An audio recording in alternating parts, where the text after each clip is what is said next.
What's going on, everybody? Welcome back to the Waiver-Wire Show with your host, Justin Henry, and for Bob Parmar. And you already know what time it is. It's the fantasy playoffs, week 15. We got y'all covered, man. It is a crucial week for fantasy managers as we try to get the championship, the coveted fantasy football championship that everybody wants. Yeah, it's right there in your grasp. If you made the playoffs, congrats to you. If you were on the verge and you started Jalen Hurts, RIP.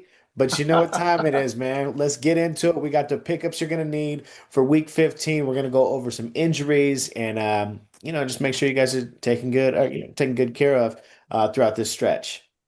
Yeah, there were a lot of injuries, man. One of the main ones, it actually brought us some breaking news here, P. Hmm. Today, Philip Rivers signed with the Indianapolis Colts because we saw Daniel Jones unfortunately suffer an Achilles injury, but Philip Rivers heading to the Colts and signing with them, unretiring after not playing since the 2020 season. 2021 was the last time we seen him on the field, P. He's Yikes. 44 years old. He's a grandfather.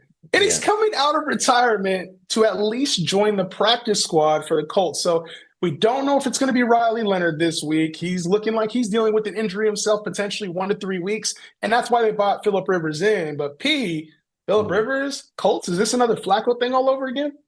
I don't think it's going to be a Flacco thing all over again. I mean, look, from the Indianapolis Colts perspective, they got a team that they feel like they can win now with. They're in desperation mode. They see what they have in their rookie quarterback, who actually went down. So they're like grasping at straws here. I personally don't think this is going to be a good move, whether it's real football or fantasy football. The last time we did see Rivers, it didn't look good. And so, if we're waiting 5 years later, 4.5 years later, whatever it is, in his mid 40s, I don't know. I'm not too thrilled about it from a fantasy perspective. Hopefully he can do well, do better for the skill players that the Colts have. But I mean, time's gonna tell. Yeah, a lot more Jonathan Taylor on the way. But this Mhm. to me does not scream anything besides somebody who can manage a game, somebody who can effectively run an offense for a playoff caliber team. I'm in Yeah. agreement with you there when it comes to Philip Rivers, and that even when he was fantasy like player for our teams, he was 250 and 2. It's not like he was doing anything great. 252 with like 15 fantasy points. Leave him on waivers, even in super flex leagues. Yeah, I'm right But there let's with you. get to it, P, because we did talk about Daniel Jones, and Daniel Jones is one of those players. Obviously, he went down, and he was starting for a lot of people in fantasy. And unfortunately, he's dealing with a torn Achilles and will be out for the entire season. And a lot of the question was it going to be Riley Leonard? Was it going to be Anthony Richardson? And it looks like the Colts are scrambling for answers as well, making real football moves, but it doesn't help our team. So for those who did have Daniel Jones, obviously this is a big blow. One of the things we're going to try to do is get you some options here when it comes to the quarterback position. So Daniel Jones, obviously there's no direct replacement here for the Colts, but there are options, especially in your single QB leagues. You can be okay with picking up players in that world. So Pete, go ahead and talk about one of your first options here at the quarterback position.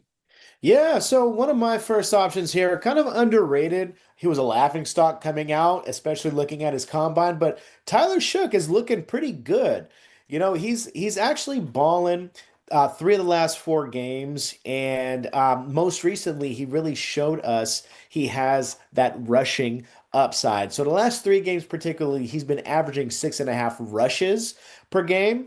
This last game, giving us 2 rushing touchdowns and his highest output. Now, you're going to think, hey, he's going up against a pretty tough secondary here in Carolina.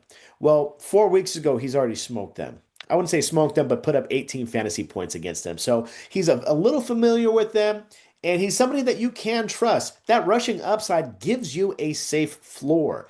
18 plus fantasy points 3 of the last 4 weeks. So we're able to see some consistency. And a lot of people forget this is a Kellen Moore run offense. And Kellen Moore, what we know of him as an offensive coordinator, he's run some pretty potent offenses.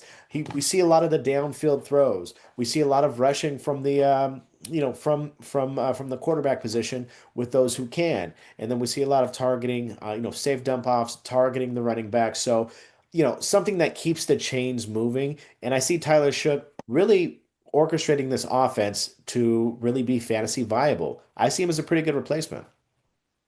Yeah, a lot of the talk coming in obviously was like Cam Ward and then even Shador Sanders, but it's like Tyler Shook has kind of gone under the radar and providing us with at least a fantasy option in super flex leagues, and for those who do need an option if you did suffer an injury. So I'm not mad at the pickup with Tyler Shook, especially because if he's getting anywhere between, I mean, if he's running like he did on Sunday, we're talking about a player who is going to be a startable player for our fantasy teams, especially when you have, this is the time of year when players get banged up and potentially Yeah. you're playing for records. And you talk about like a quarterback like Jaden Daniels. What Mm. are the Commanders doing, even putting him on the field in that position?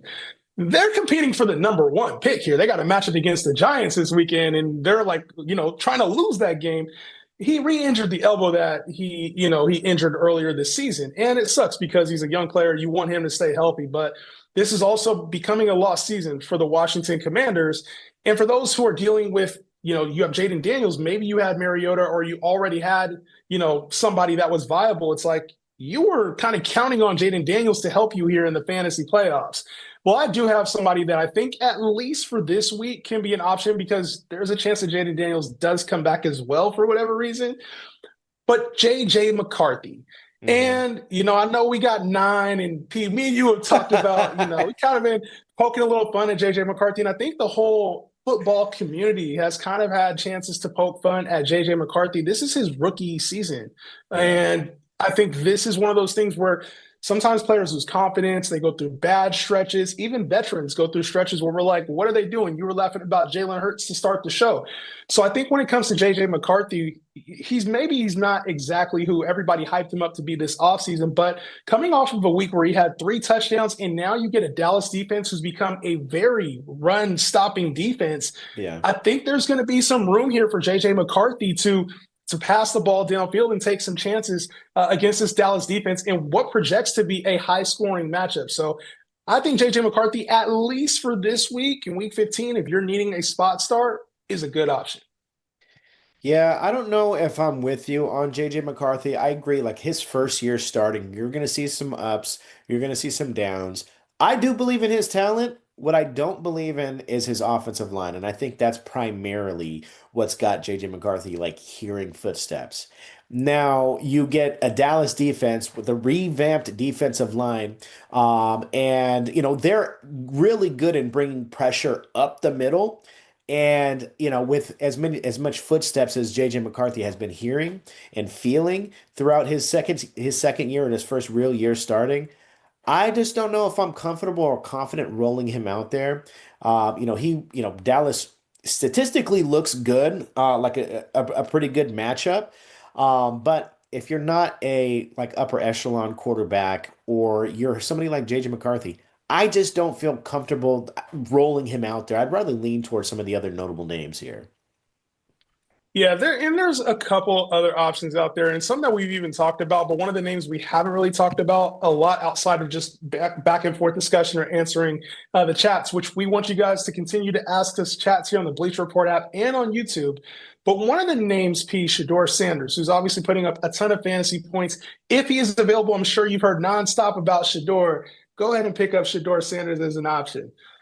Let's get to the chat, P, by the way. And we do have some questions that came in already before we get to some of more of our players. One of the questions that came in was, I got Jacoby versus the Texans next week. No deal. Who should I pick up? So out of these options, if you had Tyler Shook, JJ McCarthy, Shador Sanders, or anybody else you could think of right now, P, who would you pick up knowing that Jacoby Brissett has a tough matchup against the Texans defense that typically doesn't give a lot to the quarterback position? Yeah, I mean, shout out that Texas defense. That is a solid, solid group. Rushing the passer as well as that secondary. If I'm prioritizing anybody out there in single quarterback leagues, you're going to have a lot of names out there. But in like super flex leagues and whatnot, I'm prioritizing Tyler Shook just for the floor. Yeah, I think, hey, you go hard or go home. I'm going JJ this week against Dallas. I feel like if you're going for Oh, the okay. upside, If you're going a little bit longer term, though, if you just don't have any other position, I think Shador is coming into his own already, man. What Yeah. about Michael Wilson or Marvin Harrison Jr., which is a crazy question. We would never have thought that, but Michael Wilson is playing at an incredible, historic pace over a 20, over a full season of 18 games. He's playing at a crazy pace. I think Michael Wilson is the start here until we see Marvin Harrison prove that he is part of Jacoby Brissett's aerial attack. What do you think there, Marvin Harrison or Wilson? It's tough, right? Because when Marvin Harrison was healthy, even after those first two games where Wilson kind of showed out, they were prioritizing Marvin Harrison until he came up with that heel injury. So I'm hoping that they are, I'm a Michael Wilson fan. I was a believer in him. He has high draft stock, not as high as Marvin Harrison, but if Marvin Harrison is in there based off the draft stock that they have in him, I think you have to go Marvin Harrison. Moving to the quarterback position, P, we have Dak Prescott this week up against the Vikings defense that's known for their scheme. We have Brock Purdy up against a very soft Tennessee defense going off of the bye. Who do you have? Got Dak Prescott or Brock Purdy? I'm gonna, I'm gonna, I'm gonna, I'm gonna, I'm gonna go with Brock Purdy. That Minnesota defense is pretty good. It's really good the way that they scheme things up. A little tad bit about Dak is you can confuse him. Yeah, he does put up numbers. We don't know if CD's going to be out there, but he does put up numbers. But you can confuse him, and when he gets rattled, boy, he gets rattled, man. Yeah, so I'm going with Purdy. Yeah, I'm going with Dak in this one. I'm not mad at you for picking Purdy. The Niners could get up, could be a big CMC game, but I am anticipating Dak. It sounds like they're out for revenge after last week's L.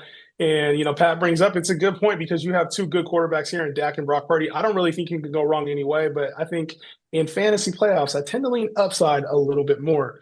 G Hmm. Parks came in and asked, should I sit Swift versus Cleveland for Ryan Florney if Lamb is out? And that's the big question. We're going to talk about CeeDee Lamb here in just a little bit, P, but the expectation is that CeeDee Lamb should be available for this week. Ooh. If he is out, are we Mm. starting Ryan Florney over DeAndre Swift? If he's out, you know what? I'm gonna go Swift. I'm gonna go Swift. Now's not the time for like a one game wonder. Detroit was really scheming against Pickens and double teaming him and bracketing him. So Flourney just happened to be open. He's a flash in a pan for me. I don't see him repeating those numbers. Yeah, I think Swift has a little bit higher upside. And the way Chicago's playing right now, they're playing really good football. So Yeah. I'll lean DeAndre Swift here, especially as they try to slow down Miles Garrett. Continue to throw questions in the chat. We will be answering them all the way through the show. But we're talking about running backs, and one running back who had a really good start to the game and was not able to finish it was Devon Achane. And Achane has been incredible all season, but he did not Mm. return to the game after a rib injury. And I'm assuming like with this team being 6-7 and kind of still fighting for still you're lame. Still fighting for a chance here to get into the playoffs. They have a very outside opportunity. But Achan looks like he probably will get back on the field. If not, though, we did see a very strong performance from someone in this backfield who I'll talk about in a minute. But do you have Mm. any other replacement running backs that people should have on their roster, on their bench, starting options? Like who do you got at the running back position for those who are dealing with this Devon Achan dilemma if he does not play? Yeah, so the person I'm racing to get, if Devon Achane plays or not, really, is Blake Corum. Look, Blake Corum is a stud. He was a stud coming out of Michigan. He has a high pedigree. He was setting records at Michigan when he came out 2 years ago, right? Now, when you think about him on the Rams, of course, he's going to be behind Kyron, who has really showed to be the RB1 there. But one thing we know about Kyron is he tends to miss games, right? He's a smaller back that plays big and his body takes a toll. So they have been making an effort to really make this like kind of like a 50-50 backfield in an effort to preserve Kyron for the playoffs, right? But what has Blake Corum done? He's really showed out during that span. The last two games averaging over 10 yards a carry, right? He's really, if you played him and you plugged him in last week, he probably carried you into the playoffs himself. But like I mentioned, this team is going to be a really good offense. It's hard to really stack the box just with that passing attack and those wide receivers out there. So Blake Corum is really showing his talent, showing why he was drafted third round overall last year. And he's taking advantage of the reps. So I'm thinking that moving forward throughout these fantasy playoffs, this is going to be a 1A, 1B type backfield. And if you have that on the Rams in any McVay offense, you're gonna want to grab that up. Yeah, it's tough because I think the talent's there, and obviously the opportunity presents itself, especially when the Rams do go up in ball games. But I have concerns because P, you and I have talked about this. I don't know if you go to this as much as I do, but I only keep players on my bench that I'm going to start. And Mhm. I find it very hard on Sunday to be like, I'm going to start Blake Corum over some more reliable options, especially because he's more of a flex play than like a strong RB2, in my opinion. So I think Blake Corum does have some upside. And obviously, you put up 25 fantasy points, you're going to be on the radar. So I think it's a good pickup, but just be careful about inserting him into your starting lineup.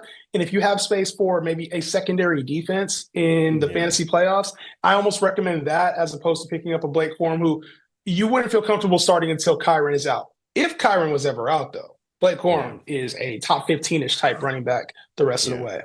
Facts. Facts. The other option here for me, direct replacement, if Achane is not able to go, or if you're just looking for running back help in general, is Jalen Wright, which is, I mean, P, I did not see this coming. Everything was Ollie Gordon, and then we see Jalen Wright take over 20 carries last week once Achane was out the game. And, he has a really clean schedule coming up. And for me, I'm just looking at the opportunity. If Achane is out, or for some reason they lose this game and they're like, hey, Achane, we need you to be ready for next year. I think Jalen Wright is just one of those players who we kind of wrote off. This was supposed to be the first option after Achane to start the year. This was the option we were supposed to be excited about. And with just a few games left in the season, this is also Miami's opportunity to say, hey, do we keep you on our roster next year or not? And I think this is also a time when things get kind of wacky, P, in fantasy land. So Jalen Wright is a player I would not want to leave on waivers in your 12-team leagues, maybe in your 10 and 18 leagues, but in your 12-team leagues specifically, and especially if Devon Achane's ruled out, I think Jalen Wright needs to be on rosters moving forward. Yeah, I'm 100% there with you. It's funny because they're two different backs, Jalen Wright and Ollie Gordon. Like Ollie Gordon's the big bruiser, and Jalen Wright, in his own right, is a solid size stature, right? He's sitting around 210. But the thing about Jalen Wright, I think he's more of an HN replacement over Ollie Gordon because as big as Jalen Wright is, and this is a reason why he was on the hype train last year, is because he runs a 4.38, right? His 40, this guy's got speed. He Mhm. can really dust people coming out. So I'm there with you. If Achan is out, I am grabbing all the shares of Jalen Wright that I can because we've seen how this offense prioritizes the running back. Well, what about if we don't know? Like, obviously, we don't know Devon Achane is out, and say you're in a bind right now. Are you saying, hey, we got to go pick this guy up, or are you saying I want to see Achane out before I pick him up? No, I can't take that. This is the playoffs. You can't take that risk, right? So, especially if 100%. you're the Devon Achan owner, you can't sit there and be like, because he's doubtful. So, we have to assume he's going to be out. And just what we know about Achan, he is the focal point of this team right now. So, I doubt that they're going to try to run him back. Coming back from an injury just so that way they can try to get 7 wins. They're already way down there in the playoffs, so I think that they're going to let him rest. Yeah, it's interesting, man. And especially when it comes to fantasy playoffs, you want options you can start. So the only way you're really starting Jalen Wright is if Achane's out. Question is, if he's out, it's like you got to start him at that Yeesh. point. Facts. You guys continue to ask us some questions. We are going to go back to the chat now, P. Bronco asked, should we be dropping Marvin Harrison or Drake London? Seasons are lost. So wondering if they will come back. And you're talking about records. Sometimes that matters, P. I think dropping Drake London for the spot, it's almost like you kind of have to. There's almost no sign of Drake London coming back, unfortunately. And it kind of feels with Kirk Cousins there, the season being lost to the Falcons. That's a very tough decision, but you can't win with them all, getting a zero on your bench. It's a tough decision. It's probably a necessary one, though. right? My question is, who are you going to pick up? So shout out Yeah. Bako Bronco. If you could drop in the chat who you're looking to pick up, or like what that decision looks like, we'll give you a little bit more insight. I personally probably am not dropping Marvin Harrison Jr. though, just because if he's in there, they're going to try to make him a focal point. Yeah, and I mean, it sounds like if you're looking at Drake London and Marvin Harrison as it drops, it sounds you're probably in an 18 league. There's probably available talent. If that's a 12-team league and you drop in Marvin Harrison or London, there better be a really good option out there on free agency. Yeah. Ronald Milton asks, is Flournoy a better play than Wilson? And I think Michael Wilson, I think Michael Wilson's just more rock solid than Flournoy at this point. Yeah, like I mentioned earlier, shout out Ronald Milton, but like I mentioned earlier, Flournoy is, I doubt, if I'm a betting man, and I am, I'm betting that he probably puts up less than 5 fantasy points. Should CeeDee Lamb He's be just out? he's just too volatile, too volatile. Yeah, And like you said, that's if CeeDee Lamb's even out. yeah. If Lamb is out, G Parks is asking, will Wilson have a long day against the Texans? And so there's a lot of concern right now about Michael Wilson. And so here's what I think. I think we've had some elevated performances out of Michael Wilson. And I do think that Michael Wilson has a role, but he is more flex worthy than he is rock solid starter. So be very careful with Michael Wilson, in my opinion. How do you feel about Michael Wilson in general? Because it doesn't seem like you're even as high as I am on him. Oh no, look, I love Michael Wilson, bro. I picked him up across a lot of leagues, and when Marvin Harrison is not playing, there's just a lot of factors. Like if Marvin Harrison is not playing, you have to start Michael Wilson. Just as many targets he's getting, the offense looks like it's rolling through their X wide receiver.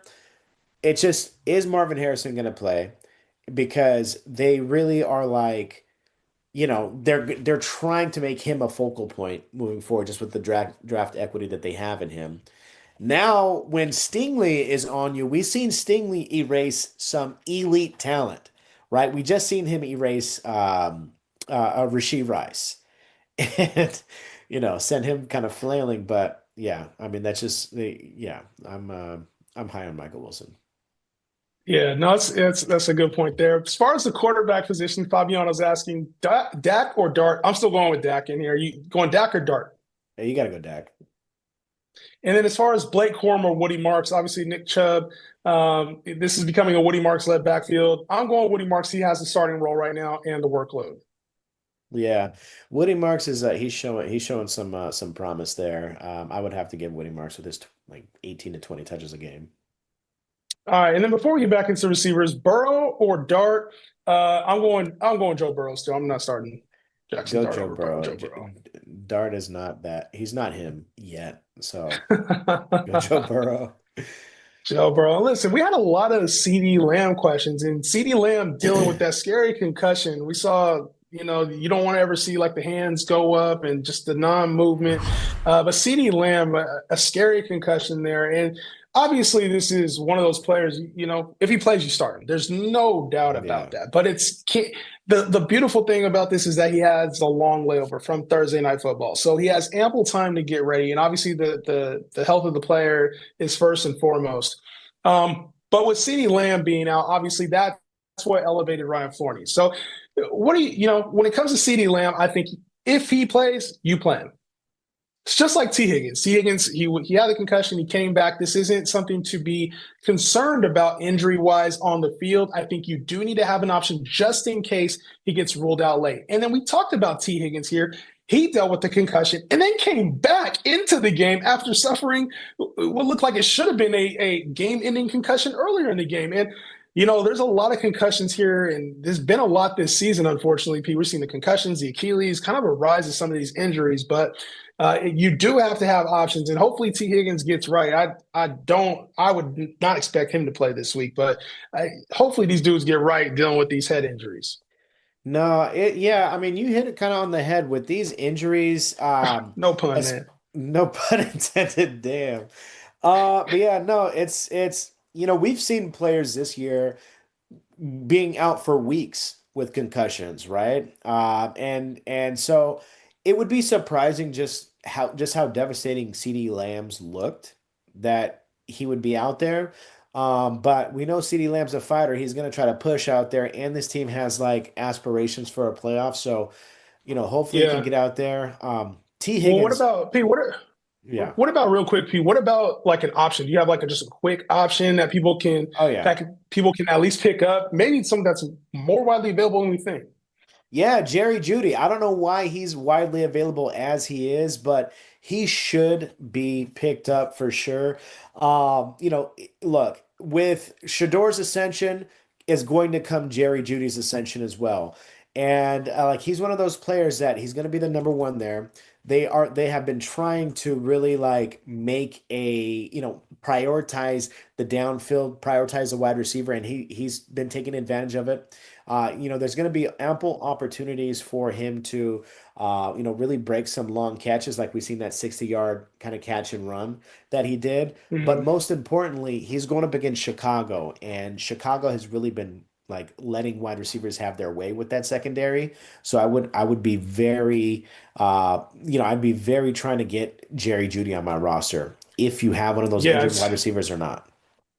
it's crazy that he's 50% owned, but it's like this is the state of fantasy football. When somebody disappoints, they get dropped right now. We're Yeah. talking about Drake London and Marvin Harrison being dropped. So definitely Jerry Judy's available, and it all has to do with the rise of Shador Sanders. But that's also led to other players on this team as well. Like Zach Ertz went down for the Commanders in a terrible injury. You saw him kind of get hit lower leg. So there might even be people looking for tight ends. And Hmm. unfortunately, it feels like towards the end of the season, we see crazy injuries starting to happen. And, Zach Ertz, it might even be a career ender for him. He's had a few of those injuries. You talked about Jerry Judy as a pass catcher and some of the options that he's going to have against these secondaries he's going to be facing coming up. Harold Fannin kind of fits that receiver-esque type role, especially with David Njoku going down in the Yeah. game and potentially missing this Week 15 matchup against Chicago.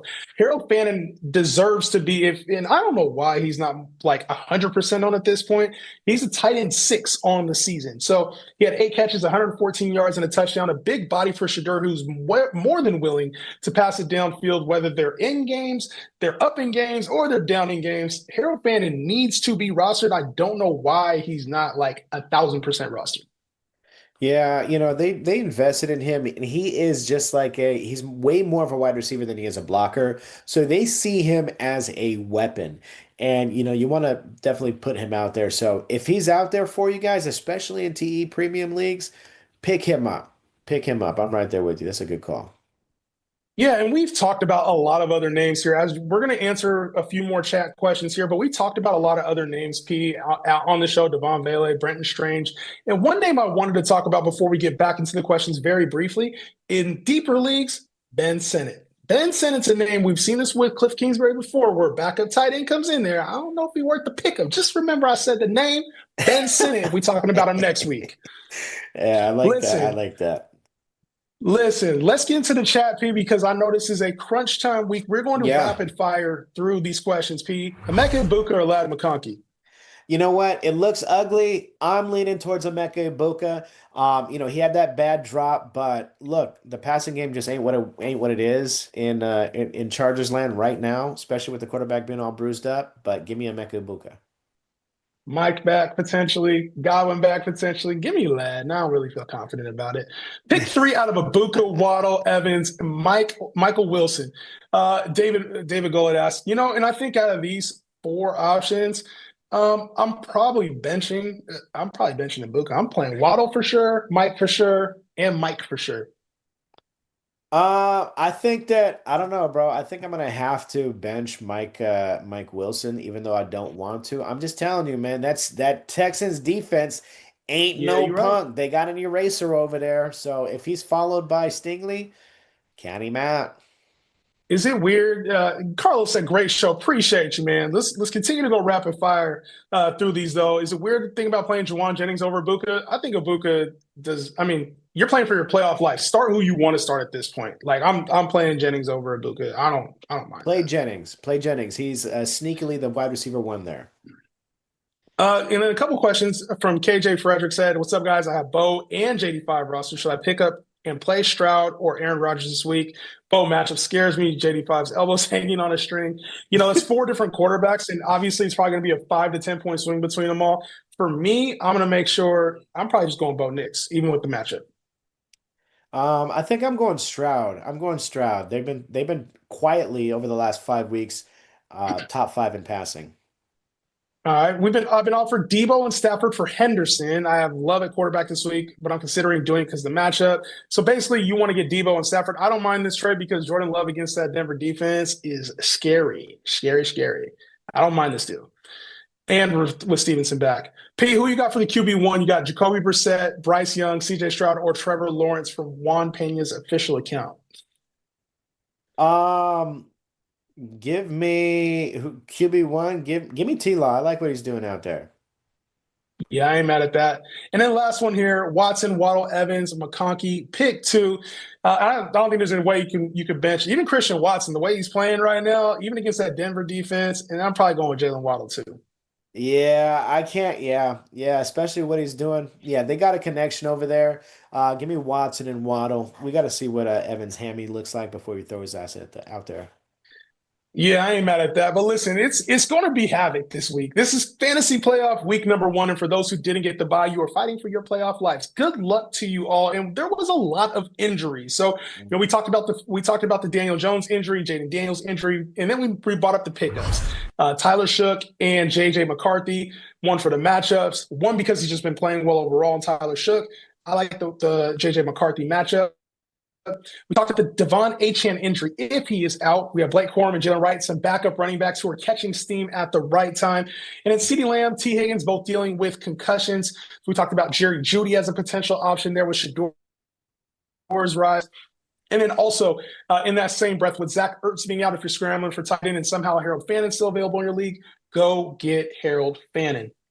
This is a trying time, the time where you're going to have a lot of self-doubt and a lot of questions about, am I making the right decision? And just know there's only one person that's going to win this week. It better be you.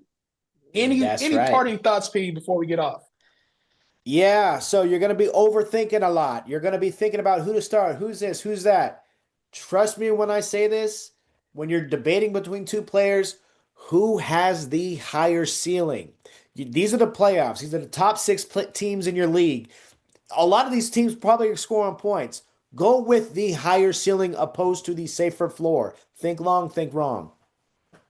Think long, think wrong, and think positive too, man. Everybody always say, oh, I'm going to lose. I'm going to lose. No, Nah, you man, going go to out win. there Get and the get win it, this man. week. Eat a Get the dub, like dub. J-Mo says. For Bob Parmar, Justin Henry, we will see you guys on the next one. Peace out. Good luck.